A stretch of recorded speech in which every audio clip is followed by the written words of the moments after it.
Subscribe करें और bell दबाएं ताकि कोई खबर रह न जाए।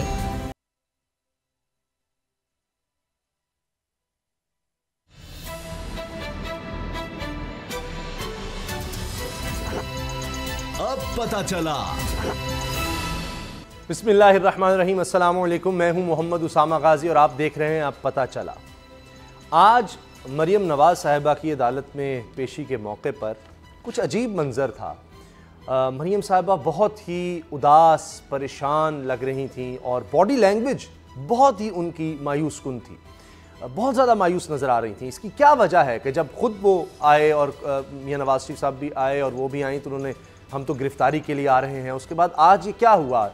जो जलसों में नज़र आता था वो बिल्कुल एक और ही मूड नज़र आता था। ये क्या हो गया? आज आखिरकार शहबाज शरीफ साहब, मरियम साहिबा के चचा, वो भी बड़े दबंग अंदाज में बोले, मगर कुछ अजीबो गरीब बातें भी कर गए कि ये कश्मीर से तवज्जो हटाने की एक साजिश उन्होंने करार दे दिया। अब मुझे ये समझ नहीं आती कि अगर हमने कश्मीर का मुकदमा लड़ना है और भरपूर तरीके से लड़ना है तो क्या जेलें खोल दी जाएं?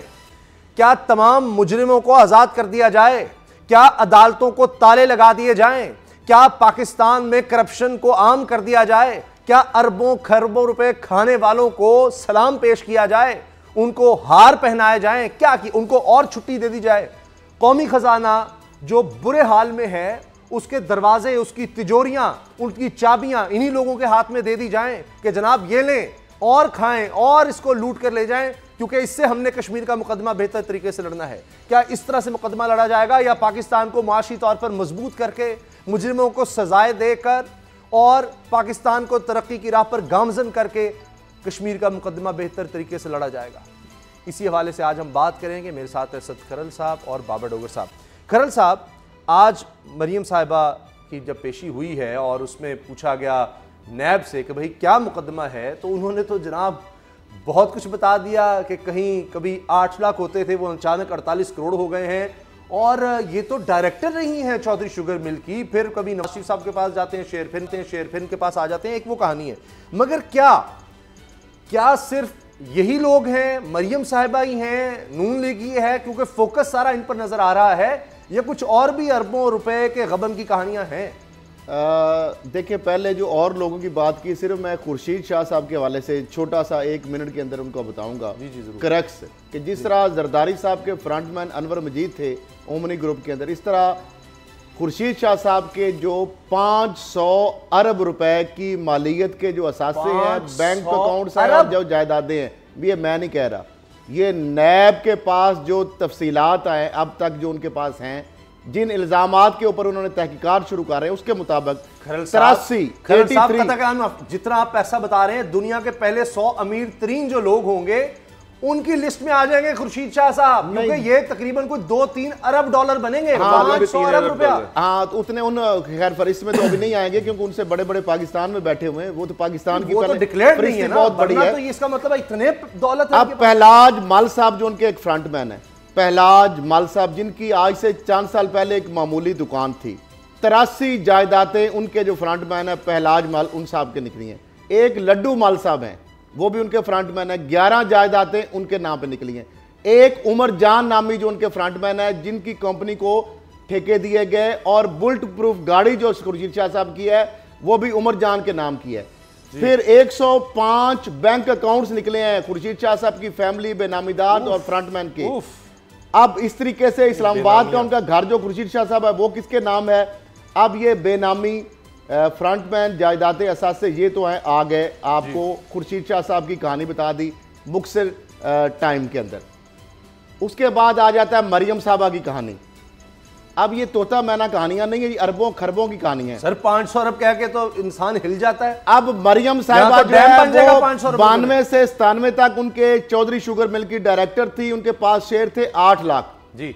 2008 में वो बढ़ जाते हैं 41 करोड़ पे शेयर हो जाते हैं, 41 करोड़, 8 लाख से 41 करोड़। फिर मरियम साहिबा मुख्तलिफ गैर मुल्की शहरियों से शेयर उनके नाम जो आते हैं, एक है हाजी नासिर अब्दुल्ला लूथा साहब, यूएई के शहरी हैं। अच्छा, ओमनी ग्रुप और जरदारी साहब का मामला हो तो वहां पे भी उनका नाम आता है। समिट बैंक का जो वारदात होती है वहां पे वो चेयरमैन बनते हैं। 14 अरब का सुरूर इन्वेस्टमेंट जो कंपनी जिसकी ओनरशिप उनको दिखाया जाता है और वहां पे सारा मामला होता है। वहां पे वो आते हैं। इधर मरियम साहिबा का जो शेयर है तकरीबन 400 मिलियन रुपीस जो है, तकरीबन बढ़ के 48 मिलियन आप कह सकते हैं, वो यूसुफ अब्बास साहब जो भतीजे हैं, जो चौधरी शुगर मिल के डायरेक्टर हैं, वो उनको रियल स्टेट में इन्वेस्ट करते हैं, जिस तरह इन्होंने कतरी खानदान के साथ एक ड्रामा किया था कि रियल स्टेट में इन्वेस्ट। उसके बाद 1 महीने के बाद ही वो पैसे वापस आ जाते हैं 48 मिलियन। ठीक है, अब जब वापस आते हैं तो वो यूसुफ अब्बास साहब से वही जो टीटी मिलती है वो मरियम साहिबा को पास चली जाती है। अब 2010 के अंदर जो ट्रांजैक्शन पाकिस्तान से क्या ये पैसे गए, क्या इन शेयर्स के बदले जो पहले हुसैन नवाज को आए, फिर मरियम साहिबा को आए, और मरियम साहिबा के पास आगे उन्होंने फिर 2008 में नवाज शरीफ के नाम मुंतकिल कर दिए। अब ये अरबों रुपए की कहानियां हैं। इसके अंदर मुझे ये बता दें कि हाजी नासिर इकबाल लूथा साहब ने बाकायदा नैब को अपना एफिडेविट भी दे दिया ऑन ओथ, नंबर 1। फिर उन्होंने 164 का बयान दे दिया और उन्होंने ला तलकी का इजहार किया दोनों मामलात से। उन्होंने कहा कि मेरे से सादा पेपर पे साइन कराए गए थे, कुछ जगह खाली रखी गई थी। जरदारी साहब ने एजी मजीद को मुझे इंट्रोड्यूस कराया और उन्होंने मेरे साथ वारदात की हाथ कर दिया। इसी तरीके से जी। नवाज शरीफ साहब जो है, उन्होंने उनके साथ उनके तल्लुकात थे, उनकी जो साहबजादी हैं और साहबजादे हुसैन नवाज साहब जो हैं, उन्होंने कहा जी हमने इन्वेस्टमेंट करनी है। क्या बात। उनको कहते हैं मुझे इतना पता है कि इन्वेस्टमेंट करने के वाले से उन्होंने कहा, उसके बाद पैसा वापस आ गया। बाकी मेरे नाम पर जो मनी लॉन्ड्रिंग होती रही है, इस चीज का मुझे कोई पता नहीं। 2010 के अंदर उनका जो मामलात हुए हैं, जो दुबई के बैंक है जी कि जो पैसे इनको वापस हुए या इन्होंने अगर जमा कराए, वो सारे रिकॉर्ड भी नायब को उन्होंने दे दिया है, यकीनदानी कराई कि मैं दूंगा। मामला सिर्फ ये है कि मरियम साहिबा, हुसैन नवाज, नवाज शरीफ साहब को जो अरबों रुपए की टीटीज गैर मुल्की लगा रहे थे, सही वो शेयर इनको दे रहे थे, क्या उसके बदले इन्होंने उनको पैसा को दिया? और अगर वो दिया तो वो कहते हैं ना कि फिर वो फरदौस गवान ने आज बड़ा साहिबा ने एक बड़ा ट्वीट किया जबरदस्त, पता नहीं क्यों, गल्लां छड्डो ते रसीदां कड्डो। गल है कि अब बहुत अच्छे। लेकिन देखिए खरल साहब, ये तो ऐसा लगता है ये सारे खानदान का कारोबार और इनकी जो महारत है वो कमाल है। यानी पापड़ वालों से लेके समिट बैंक का सदर था, और काजी फैमिली वो जो लंदन की थी, ये सारा वही चक्कर चल रहा है। बाबा डोगर साहब, कल भी आपने बड़ी ज़बरदस्त खबरें हमें बताई थी और इस वक्त सब उस बारे में भी बात कर रहे हैं, वो आमों की कहानी हो या वो डे केयर सेंटर वाली बात। लेकिन आज मरियम साहिबा, जो कल खरल साहब भी बात कर रहे थे, आप भी, कि वहाँ उनको तमाम सहूलतें पहुँचा दी गई हैं, लेकिन आज उनकी बॉडी लैंग्वेज आप देखें बहुत ज़्यादा परेशान, मायूस। क्यों? पहले कभी इस तरह से नहीं उनको देखा। देखिए वकला का एक पूरा पैनल तो छोटी बात है, पूरा एक गिरोह है, बड़े बड़े लीडर उनके साथ हैं, उनके जो खामिंद हैं वो उनके साथ हैं, बेटा है और सहूलियात भी उनको बहुत है, और अगर वो नजरियाती हैं और वो समझती हैं मकसद में, तो ये इतनी मायूसी, इतनी परेशानी, ये क्यों? उसामा साहब, घर से एसी की गाड़ी पर निकल कर जाकर जलसे जुलूस करना तो बड़ा आसान है, लेकिन जेल काटना बड़ा मुश्किल है। और खास तौर पर वो जेल में है ही नहीं, खास तौर पर गाड़ी जो उनको ले जाते हैं जिसमें नैब वाले थी वो भी एसी वाली होती है। मैं आपको बताता हूँ, ख़ास तौर पर शरीफ फैमिली की ये रवायत है कि शरीफ फैमिली में जेल काटना बड़ा ही मुश्किल है। जहाँ तक अभी तो ये सारा इन्वेस्टिगेशन हो रही है, उसके बाद इसका रेफरेंस होगा, और अगर सज़ा हो गई तो मरियम बीबी पहले जिस तरह से वो जेल में गई थी, उस वक़्त जब जेल से बाहर आई थी तो इन्होंने जेल में वापस जाने से इनकार कर दिया था, और यहाँ तक इनका साइकेट्रिक इलाज भी होता रहा है। और इन्होंने ये भी कहना, मैं आपको बिल्कुल, मैं डिप्रेशन का शिकार हो गई, डिप्रेशन का शिकार रही हैं। इनके यहाँ तक था कि अगर मुझे जेल में दोबारा भेजा गया तो मैं वापस नहीं जाऊंगी, उससे बेहतर है कि मैं खुदकुशी कर दूं। मियाँ साहब उनका साइकेट्रिक इलाज करवाते रहे हैं और डिप्रेशन का इलाज करवाते रहे, शदीद डिप्रेशन में चली गई थी। उसकी वजह ये थी कि मियाँ साहब को तो जेल में एसी मुहैया है, मरियम साहिबा को नहीं था, और जेल में इनके सारे जिस्म पर दाने भी निकल आए थे, और ख़ासा ये वहाँ पर बीमार रही हैं जेल में। तो सर, जेल काटना इतना आसान काम नहीं है। उसके बाद ये बहुत अर्सा खामोश रही, बाद में गिल्टी कॉन्शियस हो गई कि मैं तो बाहर आ गई हूँ, और जिसकी वजह से मियाँ साहब जेल काट रहे हैं बेसिकली तो वो मरियम है। जी। उसके बाद फिर उन्होंने एक कैंपेन लॉन्च की, गवर्नमेंट पे प्रेशर डालने की कोशिश की, ये जिसमें ये जो वीडियो स्कैंडल आया ये लेके आई कि किसी तरह से कोई ऐसी डील हो जाए जिससे उनके वालिद साहब बाहर आ जाएं। और यहाँ तक भी उन्होंने कहा कि जेल और खामोशी दोनों इकट्ठी नहीं चल सकती, अगर उनको जेल से नहीं निकाला गया तो फिर मैं सड़कों पे आ जाऊंगी। तो ये जो सड़कों पे आई हैं ये बेसिकली अपने वालिद साहब को छुड़ाने आई थी, लेकिन मसला ये है कि वहाँ पर वालिद साहब को छुड़ाने आई थी, फंसाने आई थी, या अपने आप को मनवाने या अपने आप को लॉन्च करवाने आई थी?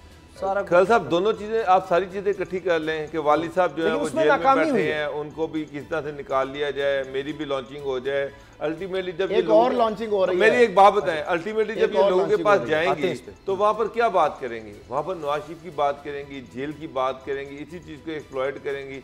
इसको वो कर रही थी और एंड यही था कि किस तरह से वालिद साहब जो है वो बाहर आए और उनको चाहे वो लंदन चले जाएं और मैं यहाँ पर रहूं और मैं यहाँ पर पॉलिटिक्स करूं। लेकिन अब वो सारा कुछ जो है वो एक साइड पे चला गया, नई टीटियां आ गई और इस दफा इनको जो फंसवाया है वो यूसुफ जो इनके कजन है यूसुफ अब्बास ने फंसवाया है।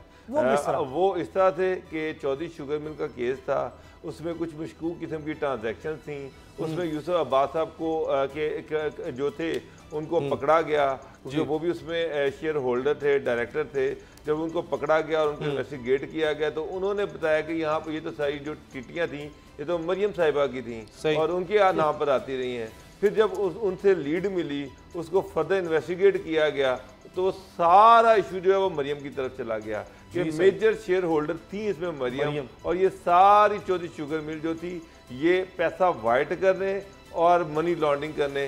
तो इसके दो ऑब्जेक्टिव थे, पहला पैसा वाइट करना, जो यहाँ से करप्शन की जा रही थी चौधरी शुगर मिल के जरिए उसका पैसा वाइट किया जाता था, उसके बाद उससे उस पैसे को मनी लॉन्डर कर दिया जाता था। और तो ये सारी चीज़ें जब सामने आई हैं, अब जो नैब ने इनको सवालनामा दिया कि जनाब ये आपके किस तरह से एसेट बढ़ गए, शेयर बढ़ गए, ये जो बाहर से पैसा आया या पैसा बाहर गया है, तो उसका मरियम जो है उसका जो अभी तक जवाब है वो ये है कि मुझे कुछ नहीं पता। ये कौन लोग जो अफसुर्दा उनकी अफसुर्दगी आपको नजर आई ना, जो बॉडी लैंग्वेज की आप बात कर रहे थे, उसकी एक बड़ी वजह ये है कि नैब ने जब उनके सामने सवालनामा जो रखा था, आज वो एक्सपोज हुई हैं बुरी तरह, उनका जो वकला और पूरी कौम के सामने आई हैं चीजें। जब अदालत के सामने नैब ने वही सवालनामा जब रखा है और पढ़ के सुनाया है, उनका ये हमारे सवाल हैं। जब अदालत ने पूछा कि आपके पास कौन से सबूत हैं, किस बुनियाद पर इनको आपने गिरफ्तार किया, तो उन्होंने बताया हम ये पूछ रहे हैं कि ये जो गैर मुल्की थे, आपको अरबों और करोड़ों रुपए की टीटियां लगा रहे थे, उनसे आपका क्या तल्लक है, आपने उनको किस तरह पैसे दिए, उनसे शेयर किस तरह खरीदे, इसकी ट्रांजैक्शन क्या है। उस हवाले से अब वो जो लोगों को बेवकूफ बना रही थी, एक तो वो मामला एक्सपोज हो रहा है। अच्छा, दूसरी बात, एक और लॉन्चिंग की बात में एक बड़ा सवाल भी है जी। मरियम साहिबा के बाद एक अभी वो थकी नहीं, ना वो परेशान है, इस हवाले से मायूस नहीं है। अच्छा, मायूस नहीं है, वो होपफुल है। अच्छा, नया पता क्या खेला है। शहबाज शरीफ साहब की तो आज खुशी की इंतहा नहीं देखी जा रही थी ना, और हमजा शहबाज भी आज वहां पे मिल रहे थे आपस में, कजन जो है आपस में, बड़ा उनकी जो आपस में पहले तो इतनी ज्यादा हमें नहीं नजर आती थी कुर्बतें। अच्छा, उसके बाद अब हुआ क्या है कि मेहरुन्निसा सफदर जो हैं, ये मैं आपको खबर दे रहा हूं, मेहरुन्निसा सफदर को उन्होंने मैदान में उतारने का फैसला कर लिया। अच्छा। एक तरफ बिलावल भुट्टो जरदारी साहब ये कह रहे हैं और ये कह रहे हैं कि इमरान खान साहब इंतकामी कार्रवाई कर रहे हैं, इदारों को हमारी घरेलू खवातीन, क्या मरियम साहिबा घरेलू खवातीन है? क्या फरियाल तालपुर साहबा जो इलेक्टेड जो मेंबर हैं, जो सिंध के और वफाक के सारे मामला देखती थी, जो करोड़ों और अरबों रुपए की करप्शन की करता धरता थी, अब मुझे ये बताएं कि अगर ये लोग अपने घर की खवातीन को टीटियां उनके नाम पे लगवाएं, उनके नाम पे मनी लॉन्ड्रिंग कराएं, उनके नाम पे जालसाजियां करें, उनके नाम पे जाली ट्रस्टेड बनवाएं, तो ये तो काम ठीक कर रहे हैं, ये काम ठीक कर रहे हैं। अच्छा, लेकिन इनकी क्रिमिनल जो एक्टिविटीज हैं जिसके ये अपनी खवातीन को उसके लिए यूज करते हैं, ढाल बनाते हैं, तो ये कसूर किसका है? ये नैब का कसूर है, ये FIA का कसूर है, ये हुकूमत का कसूर है कि इनको अगर पकड़ा जा रहा है, तो ये तो कसूर आपने बिलावल अपने वालिद से पूछे कि मेरी फूफो के नाम पे क्यों आपने सारी ये वारदातें की। ये कसूर जो है शहबाज शरीफ साहब पूछिए अपने भाई से, अपने जो खुद वो बल्कि मुल्ज़म है अपनी बीवी के नाम पे, बेटियों के नाम पे, दामाद के नाम पे, इस तरह नवाज शरीफ साहब जो अपनी बेटी के नाम पे। तो मामला ये है कि मेहरुन्निसा सफदर साहब जो बेटी हैं, उनको अब उन्हें मैदान में उतारने का उनके अभी बेटे प्लान कर रहे हैं। उनके बेटे जो जुनेद है ना, जी जी, वो भी अपने आप को पाकिस्तान का नेक्स्ट प्राइम मिनिस्टर जो है वो नहीं कितने हैं? कहते, वो दामाद भी वो हैं। लंदन में उनके जो मुनीर दोस्त रहीम हैं, उनके बेटे मुनीर जुनेद। रहीम, मुझे मुनीर रहीम, मैं उनको बताऊं, आप फेसबुक नहीं, का- उनके तो बाकायदा वो लग चुके हैं जनाब भावलपुर और में, रहीम कहते लांजी कहाँ? वो रहीम यार खां में जी जी, जो वो पूरे मुनीर चौधरी पोस्टर के लगे हैं बेटे और हैं, उनको इनके कहा जो- कि अगला वजीर आजम वो वो है जो बाकायदा दामाद है। नून तौर लीग के पर वहां अपने पर फेसबुक जो उनका अकाउंट है उसमें वो अपने आप को लिखते ही future prime minister of Pakistan है। वो नहीं लिखते बल्कि उनके वहां पे कितने हल्का है हैं जी? लंदन में सुन ले, लंदन में एक खास हल्का उनके जो कुर्बो जवार दोस्त है, वहां से जो मुझे खबर आई है, बकायदा उनको वो मिस्टर प्राइम मिनिस्टर कहते हैं। क्या वो जो नहीं तो उनको आप जो कह कहता रहे हैं है फेसबुक उनको पे- अपने हल्के से निकाल देते हैं। वो नहीं, तो कितने जो प्राइम उनके मिनिस्टर होंगे? गुर्बत के जो चंद दोस्त हैं कितने करीबी, प्राइम मिनिस्टर बनने चाहते तो हैं? वो उनके उनका राइम मिस्टर मुनीर प्रियम हैं, आप कहते हैं। देखें वो कि- दामाद है मरीम से, वो भी प्राइम मिनिस्टर, शहबाज उनके तो शरीफ- बाकायदा हाँ जी, अपनी मुनीर चौधरी के कैंपेन साथ चल रही है। जाते अब हैं। जुनैद सब लेकिन तक- वो इस काबिल नहीं, एलिजिबल शहबाज नहीं। शरीफ साहब की अपनी एक हसरत है प्राइम मिनिस्टर बनने की, वो दिल में छुपी हुई है। एक तो वो है कैंडिडेट शरीफ खानदान में जो कैंडिडेट्स हैं, दूसरी कैंडिडेट जो है उनके बेटे जो है हमजा है, तीसरी कैंडिडेट मरियम है।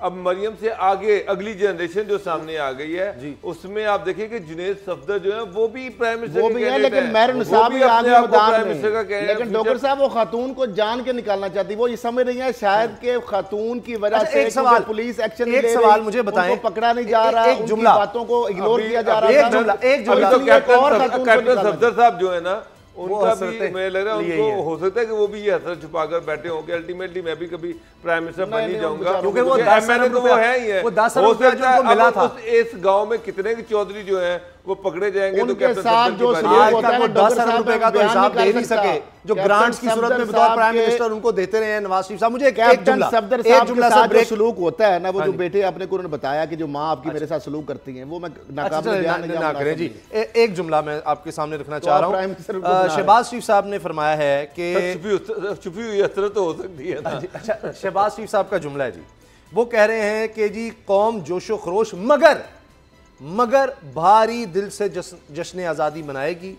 ये जो कुछ हो रहा है इस वजह से उन्होंने कहा है कि जी गिरफ्तारियां हो रही हैं। ये मुझे समझा दें ज़रा, ये हमारी जश्न आज़ादी, हमारी खुशियाँ या यौम यकजहती कश्मीर जो हमने मनाना है, वो इन लोगों से मशरूत है। वो कभी मौलाना साहब कहते हैं कि इस दफ़ा तो जश्न आज़ादी हो ही नहीं सकता क्योंकि ये तो मुल्क में आज़ादी नहीं है। ये कौन लोग हैं, क्यों ये हमारे पीछे पड़ गए हैं? हर दफ़ा कोई खुशी हमारी हो, कहीं हम कश्मीर की बात कर रहे हैं, ये कोई बात बनने ही नहीं देना चाहते। क्या है ये बाबर डोगर साहब? उसामा साहब, सबसे पहले जो इन्होंने गंद मारा असम्बली के सेशन में, ये जॉइंट सेशन सिर्फ एक वजह से बुलाया गया था और वो ये वजह थी कि कश्मीर के साथ यकजहती, कश्मीर के हक़ में एक स्ट्रॉन्ग आवाज़, एक मुश्तरका आवाज़ पार्लियामेंट के प्लेटफॉर्म से, जो पाकिस्तान का सबसे बड़ा नुमाइंदा प्लेटफॉर्म है, जो पाकिस्तान के 22 करोड़ अवाम की नुमाइंदगी करता है। सारी दुनिया देख रही थी कि ये पाकिस्तान की पार्लियामेंट से क्या आवाज़ आती है। इंडियन पार्लियामेंट ने कश्मीर को अनेक्स किया और हमारी पार्लियामेंट आपस में लड़ती रही। हमारी पार्लियामेंट अपने जो हमारे सारे लीडर थे वो अपना अपना चूरन बेचते रहे। और आप देखिए कि कहाँ से इशू स्टार्ट हुआ और इंडिया में हमारा मजाक उड़ाया जाता रहा। किस तरह से आज भी देख ले पार्लियामेंट में कश्मीर के हवाले से कोई एक बात नहीं हुई और तमाम जो पार्लियामेंटेरियन थे वो एक दूसरे पे इल्जाम लगाते रहे। इस पार्लियामेंट में जिसका सेशन बुलाया ही कश्मीर की वजह से गया था, तो अपोजिशन बजाय के अपोजिशन ये कहती कि हम सारे इख्लाफात एक साइड पर रखते हैं, सारी चीजें एक साइड पर रखते हैं, हम गवर्नमेंट के पीछे पूरी तरह से खड़े हैं, इमरान खान तुम कदम बढ़ाओ हम तुम्हारे साथ हैं और जो भी डिसीजन लोगे हम उसके साथ हैं। ये इसकी बजाय ये इल्जामात की सियासत करते रहे, उन पे इल्जामात लगाते रहे, कभी प्रोडक्शन ऑर्डर की बात आ जाती। मुझे बताएं असद खरल साहब कि ये क्या, यानी जब कौमी पैसा लूटा जा रहा था, जब ये टीटियों का काम हो रहा था, अरबों रुपए ये गबन हो रहे थे, कौम हर साल जश्न आज़ादी मनाती रही पिछले 20-30 साल जब ये सब कुछ हो रहा था। आज वो मनाना छोड़ देगी जश्न आज़ादी के? जनाब ये नवाज शरीफ साहब मरियम जेल में हैं तो लिहाजा आप जश्न आज़ादी नहीं मनाएंगे? कभी मौलाना साहब को ये चीज़ आ जाती है इस तरह की बात? उसामा साहब, आप 2-3 दिन पहले भी आप ज्वाइंट सेशन के अंदर मुशाहिदुल्लाह खान साहब ने बात की थी। उन्होंने कहा कि कश्मीर का मसला तब हल हो सकता है कि जब नवाज शरीफ को आपको जेल से बाहर निकालें, एक माहौल बनाया जाए। माहौल का क्या मतलब कि वज़ीर आज़म साहब जाएँ कोर्ट लखपत में और नवाज शरीफ साहब को बाहर ले आएं, वज़ीर आज़म साहब जाएँ और जरदारी को बाहर ले आएँ, यानी जमहूरियत का मसला हो, आज़ादी इज़हार राय का मसला हो, कश्मीर का मसला हो या कोई भी मसला हो, तो उसके जो करप्शन का जो मामला है ना उसके साथ रद्दी कर दिया जाता है। यानी जो चोर डाकू हैं उनको रिलीफ देने से साथ मशरूत कर दी जाती कि अगर ये मसला हल करना है तो पहले जो मुल्क जिन्होंने लूटा है उनको बाहर निकाला जाए, उनको रिलीफ दिया जाए।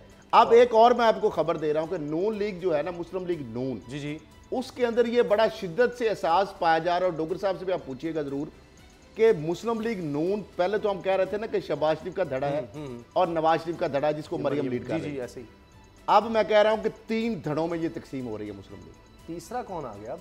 और वो जो तीसरा धड़ा है ना जिसका पता ही नहीं किसी को, वो सबसे बड़ा धड़ा होगा। शहबाज शरीफ साहब का एक धड़ा और एक मरियम को जो लीड करेंगी जी। एक वो धड़ा है जो मुस्लिम लीगियों को ये एहसास हो गया है कि भाई अगर इनके पीछे हम चले तो हमारा तो फ्यूचर खत्म है सियासत में।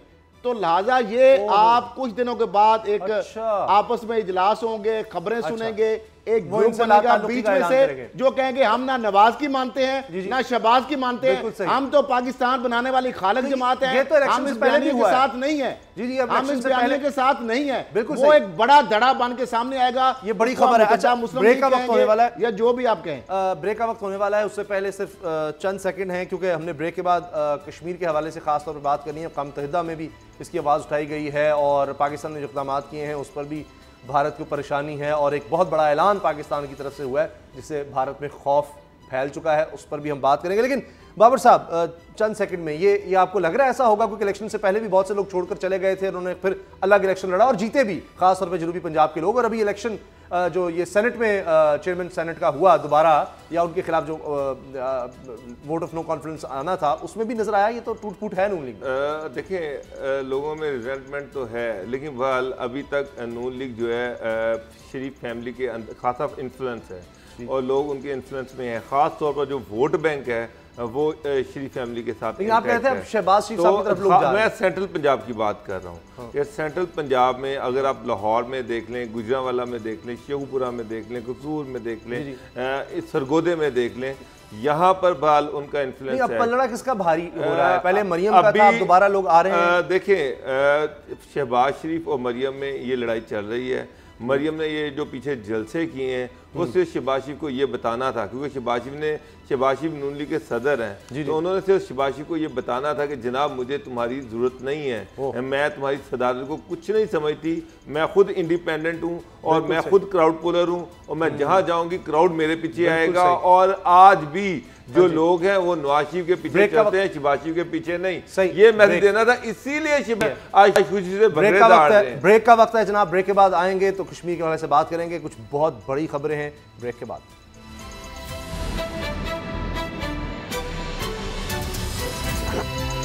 अब पता चला।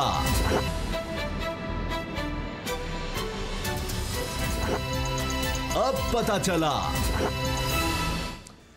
अक़वाम मुत्तहिदा की तरफ से, उनके सेक्रेटरी जनरल की तरफ से जो बयान आया है वो इंतहाई अहम है और बड़ा मानी खेज़ है और मैं समझता हूँ कि इससे पाकिस्तान की जो कोशिशें हैं ऐसे लग रहा है कि वो रंग ला रही हैं। और अकेला तन्हा पाकिस्तान में ये कहना चाहता हूँ कि 200 ममालिक हैं तकरीबन दुनिया में, अक़वाम मुत्तहिदा के मेंबर्स हैं करीबन इतने हैं, उनमें एक मुल्क पाकिस्तान जिस तरह से ये अलम बुलंद कर रहा है ये मुझे लगता है तारीख में याद रखा जाएगा। इंशाल्लाह जब कश्मीर की आज़ादी होगी तो दुनिया याद करेगी कि इंसानी हुकूक के लिए, मुसलमानों के लिए किस तरह पाकिस्तान मुसलसल लड़ता रहा।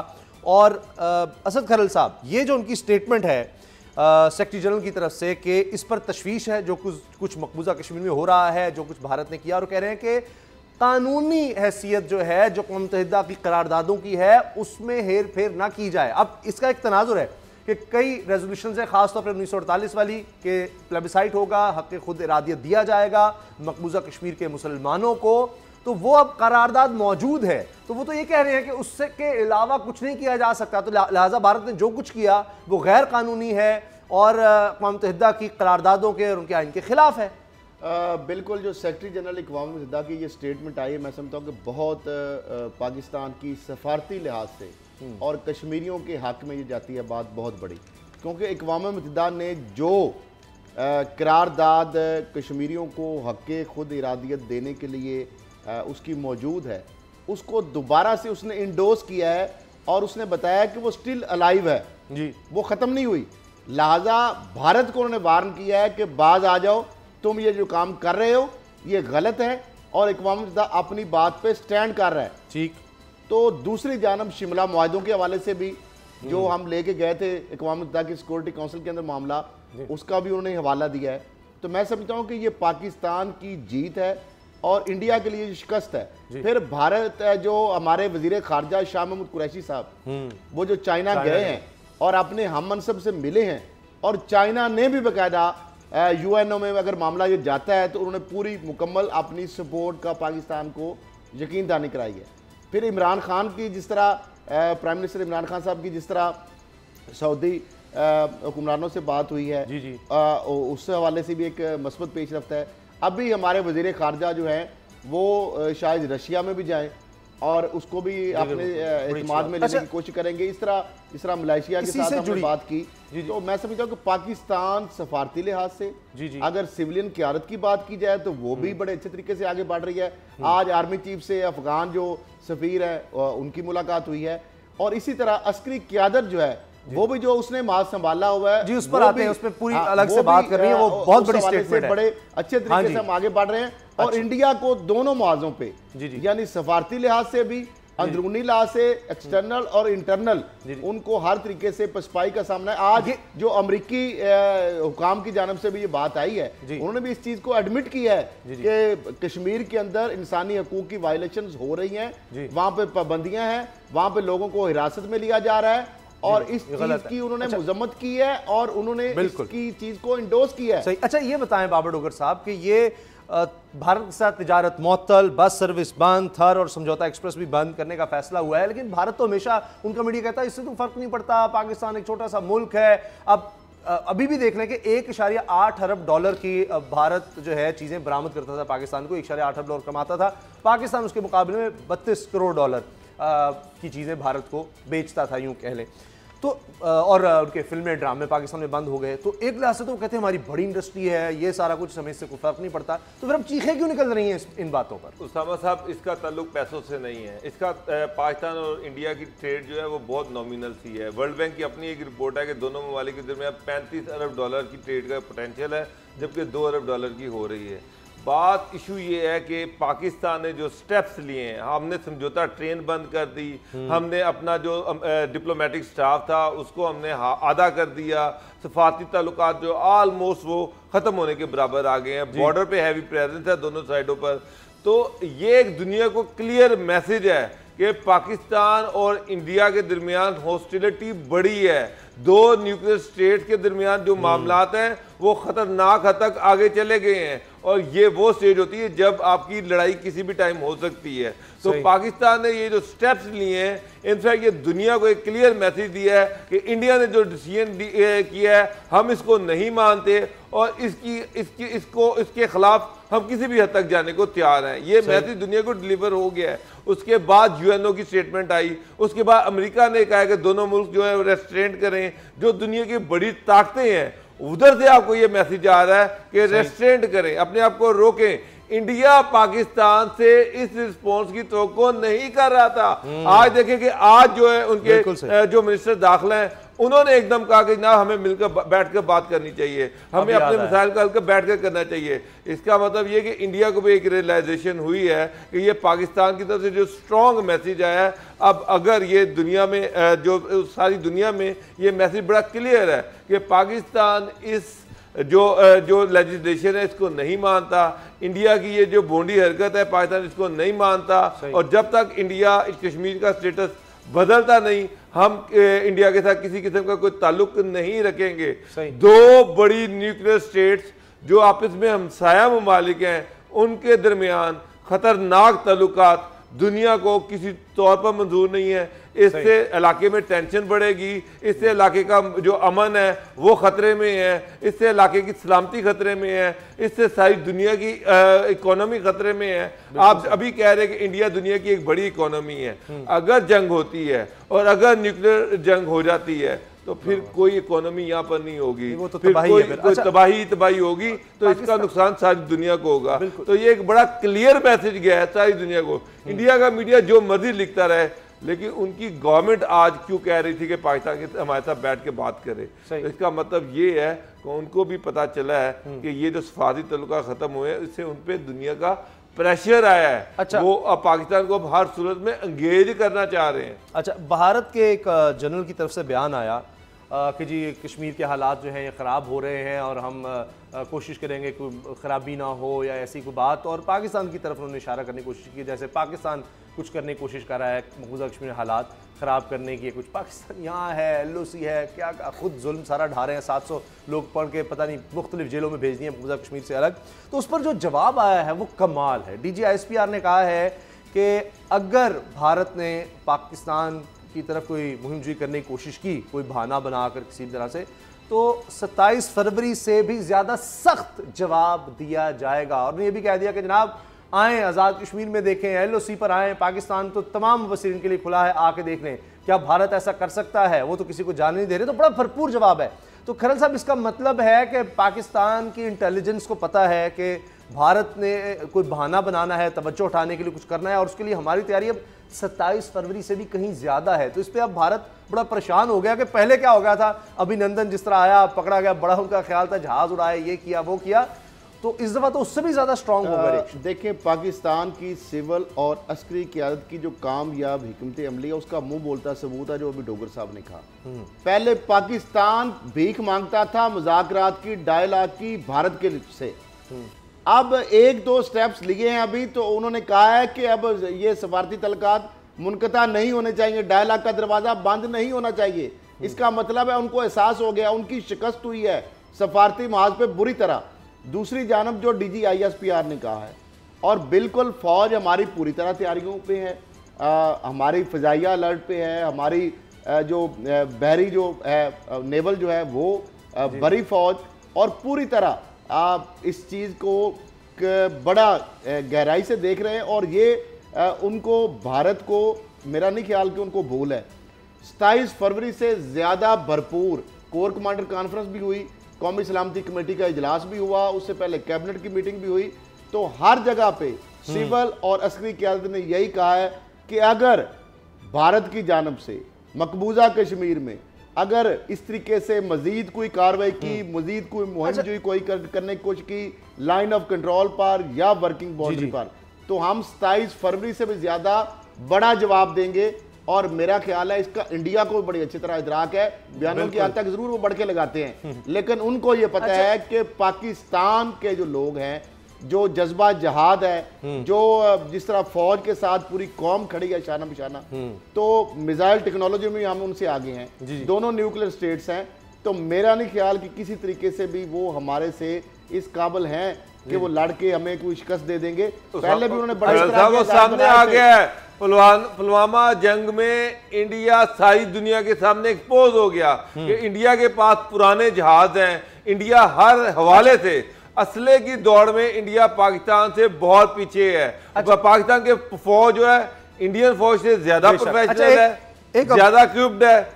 अच्छा, एक ब्रेकिंग न्यूज़ जो है वो चूंकि चल रही है, तो मैं चाह रहा हूँ कि वो देखने वाले शेयर कर लें कि एक बाकायदा एलामिया आ चुका है अब चीनी वजारत ख़ारजा की तरफ से, और उस एलामिया में बड़े भरपूर अल्फाज इस्तेमाल किए गए हैं पाकिस्तान की हिमायत के लिए, और जिस तरह से पाकिस्तान मामला लेकर जा रहा है सलामती कौंसिल में, और उसके लिए भी लग रहा है कि चीन से ज़ाहिर बात की गई है, तो उसमें भी चीन की सपोर्ट हमें नज़र आ रही है।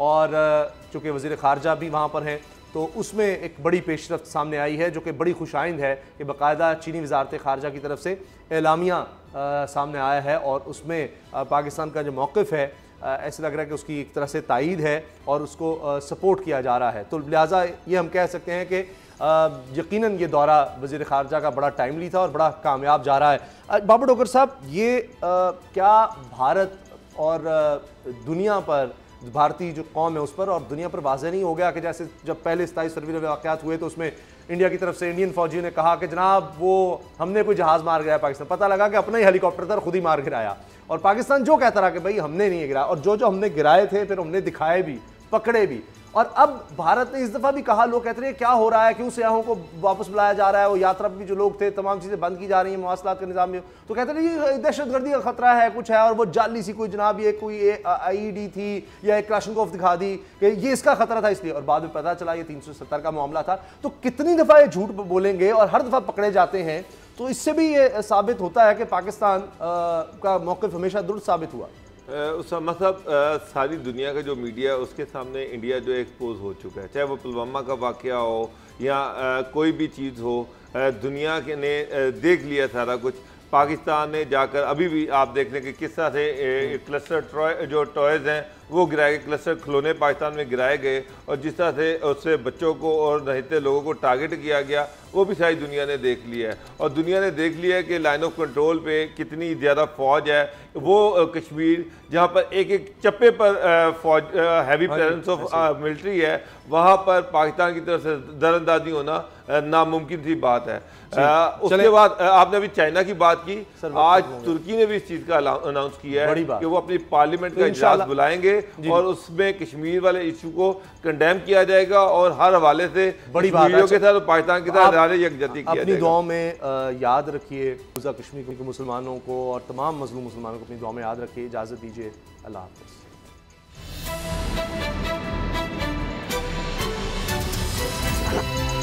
अब पता चला। सब्सक्राइब करें और बेल दबाएं ताकि कोई खबर रह न जाए।